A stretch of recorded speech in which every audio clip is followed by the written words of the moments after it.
In the United Kingdom, a story is unfolding in East London that's already sparking intense conversation about faith, heritage, and what it means to live together in a changing city. A Muslim charity says it has paid a deposit to secure a contract to buy the East London Central Synagogue building on Nelson Street, a century-old site that was due to be sold at auction, with a guide price of around £2 million.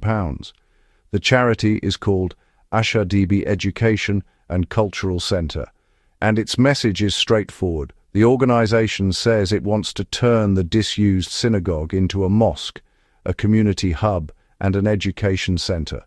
The group argues that its current work is spread across rented spaces, and that having one permanent site would expand services for local families and young people.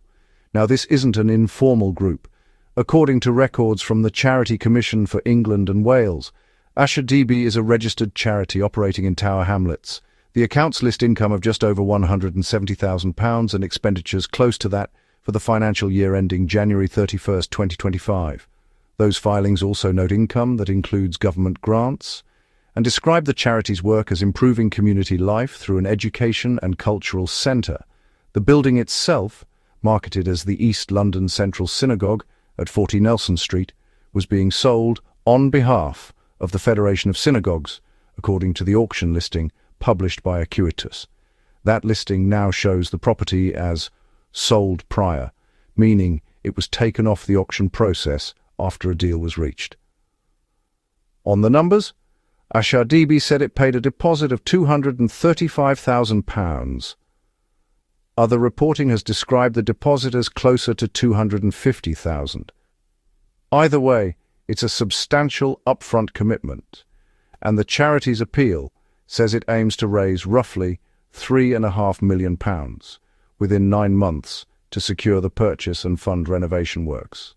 The seller group has been approached for comment by the outlet that first reported the deposit. So why does this building matter so much? Property particulars describe the site as founded in 1923 and locally listed. In practical terms, that means any redevelopment would need to account for its historic significance.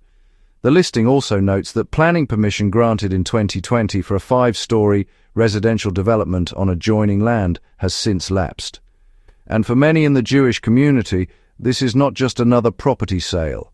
In earlier reporting about the sale, former synagogue leaders and Jewish heritage advocates described the site as a rare surviving piece of East End Jewish history.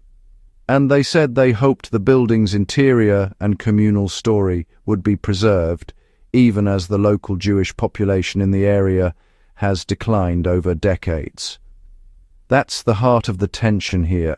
One community sees a landmark tied to memory, migration, and identity.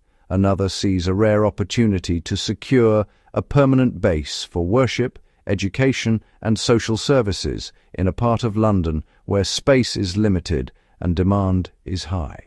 Ashaadibi frames the purchase as a response to those very pressures. On its website, the charity describes its work as combining worship, education, and social services, with an emphasis on supporting local families and promoting social cohesion. But the proposed conversion is likely to face close scrutiny, not only through planning and heritage processes, but also through a wider public debate about how faith communities share space and memory in neighbourhoods that continue to change. In areas like Tower Hamlets, interfaith contact isn't theoretical. It's part of daily life: neighbours, schools, high streets, and local services. So the big question becomes, if this conversion goes ahead, what does responsible stewardship look like? From an Islamic ethical perspective, there are a few principles that matter in situations like this. Contracts must be honoured, trust must be protected, and the rights of neighbours must be taken seriously. In real-world terms, that means any buyer of a historic religious site should be transparent about its intentions, lawful in its process, and sensitive to the communities connected to that building. The Quran places strong emphasis on justice and stewardship, principles that can be understood as a call to act carefully when you're responsible for something that holds meaning for others, especially if public fears or political narratives could inflame hostility. And Hadith books repeatedly stress honesty, avoiding harm, and fulfilling obligations, values that become even more important when an organization is raising public funds and taking responsibility for a landmark property.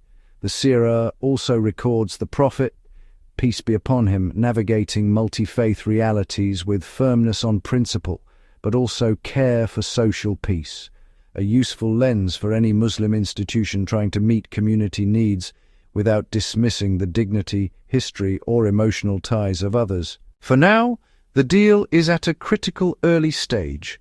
A deposit paid, a fundraising target set, and major questions ahead. What happens next will likely depend on money, planning permission, heritage requirements, and something harder to measure. Whether the wider public sees this as a story of loss, a story of preservation, or a story of shared civic responsibility. For now, the deal is at a critical early stage, a deposit paid, a fundraising target set, and major questions ahead. What happens next will likely depend on money, planning permission, heritage requirements, and something harder to measure. Whether the wider public sees this as a story of loss, a story of preservation, or a story of shared civic responsibility. For now, the deal is at a critical early stage, a deposit paid, a fundraising target set, and major questions ahead. What happens next will likely depend on money, planning permission, heritage requirements, and something harder to measure. Whether the wider public sees this as a story of loss, a story of preservation, or a story of shared civic responsibility. For now, the deal is at a critical early stage, a deposit paid, a fundraising target set, and major questions ahead. What happens next will likely depend on money, planning permission, heritage requirements, and something harder to measure. Whether the wider public sees this as a story of loss, a story of preservation, or a story of shared civic responsibility. For now, the deal is at a critical early stage, a deposit paid, a fundraising target set, and major questions ahead. What happens next will likely depend on money, planning permission, heritage requirements, and something harder to measure. Whether the wider public sees this as a story of loss, a story of preservation, or a story of shared civic responsibility.